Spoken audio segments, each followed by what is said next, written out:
మాకు తెలిసి మీరు ఎప్పుడు పైనే ఉండాలి, దానికోసం ఎంత కష్టమైనా పడతాము. మేము కష్టాల్లో ఉన్నప్పుడు పైకి లేపిన చెయ్యి మీది మీ చెయ్యికి కంకణం వేస్తామన్నా. మాకన్నా గొప్పోడు అనిల్ అన్న మీకు కిరీటం పెట్టారు అంతే. సో అనిల్ అన్న ఇంత పెద్ద హిట్ ఇచ్చినందుకు ఆయన సినిమా థియేటర్కి ఫస్ట్ టైం తీసుకెళ్ళిన వాళ్ళ పేరెంట్స్కి నేను సలాం కొడుతున్నా.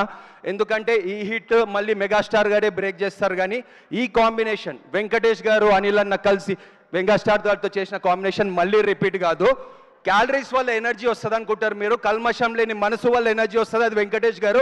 వి love you so much sir, you're full of positivity, we love you so much. అయితే మా బాస్ అనిల్ అన్న అండ్ బాస్లకే బాస్ మెగాస్టార్ గారిని ఈరోజు చూడడానికి మేము ఎంత ఎదురు చూసామంటే, మధ్యలో కిందకి లాగడానికి ప్రయత్నించిన వాళ్ళందరికీ ఒక్క నిమిషం మెగా ఫ్యాన్ లాగా మాట్లాడతా.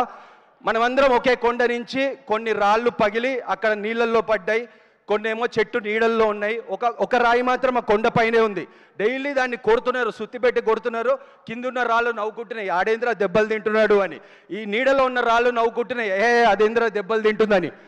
ఒకరోజు ఈ కిందున్న రాళ్లతో రహదారేశారు. ఆ దెబ్బలు తిన్న రాయి విగ్రహమై ఊరేగింపు అయ్యింది అదే రోడ్డు మీద.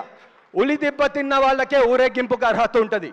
ఆ ఉలి దెబ్బలు తిని మెగాస్టార్ గారు ఊరేగింపు అర్హత ఉంది. అదే మా అనిల్ రావిపూడి గారు కూడా.